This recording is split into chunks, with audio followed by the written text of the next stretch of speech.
Tiago, I have the time. If I have the time to chant 64 rounds, should I prioritize that to reading or other devotional activities? If you have the time, do it. You know, if you're in a situation where you can spare 8 hours to 10 hours a day just to chant, do it. You know, if you can do it. Now, if you've never done this before, you might be surprised how difficult it is. But if you have the opportunity and the time, at least give it a try. You'll be amazed at the results if you can actually pull it off. But my suggestion would be to approach it gradually. Don't just go from 16 rounds one day to 64 rounds the next day. You won't be able to maintain it.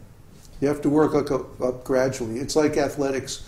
You know, you don't start off running 10 miles a day. You gradually build up to it. So the same is true of chanting. Yeah. He adds, if I have, what's the meaning of 64 rounds? If I take 10 hours but can only chant 50, wouldn't it be as good or something? Well, 64 rounds is 100,000 holy names. If we're talking about the Hare Kṛṣṇa Mahamantra.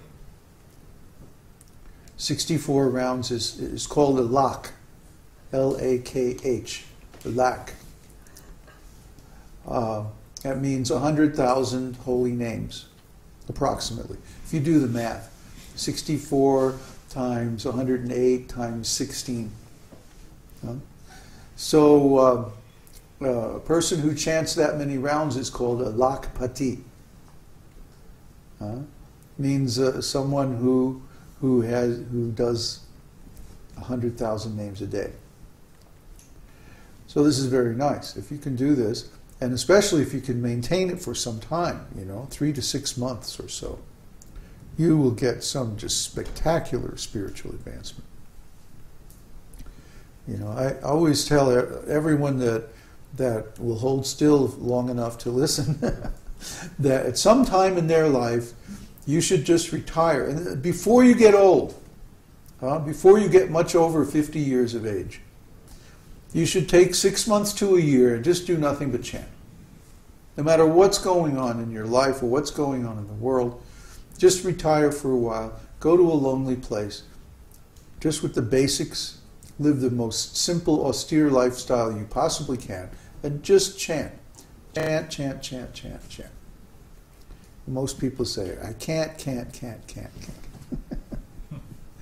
But if you are really serious about attaining complete self-realization, full enlightenment, then you owe yourself to try this process, which means constant chanting. There's a very nice verse in Śrīmad-Bhāgavatam, 1st canto, 5th chapter, I think it's verse 15 or something, which is that constant chanting of the holy name after the ways of the authorities is the most certain method of achieving complete self-realization. And what does that mean, after the ways of the authorities? That means you follow the example of the great souls, the acharyas, the spiritual masters in the line.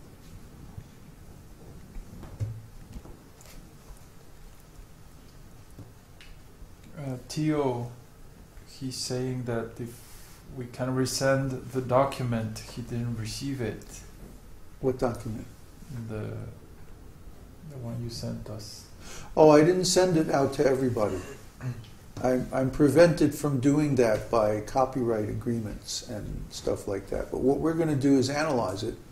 And we're going to come up with a program that anybody can perform anywhere in the world that will enable them, or at least help them, to cope with the changes that are coming. And that's the least we can do, at least for our students. But it's going to take us a few days of discussion. We just got the information today. So it's going to take us a while to come up with that.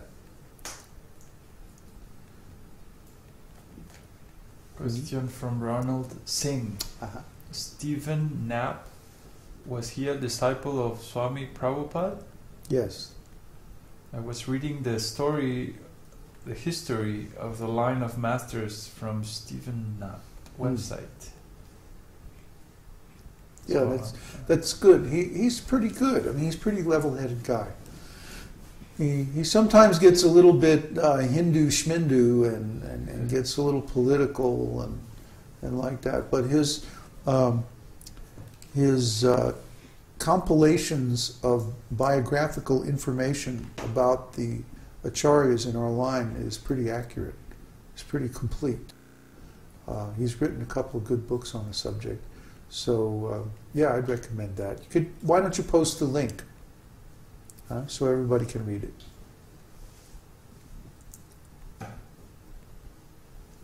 That's it here. Okay. That's it? Okay. Good. Lion time.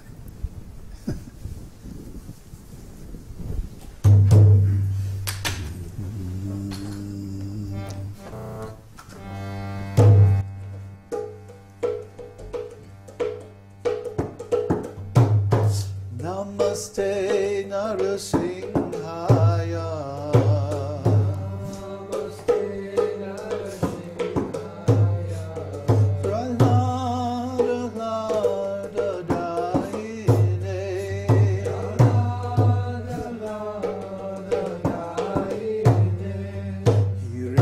Hiranyakashi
Kashipu Tanubinga Keshavadri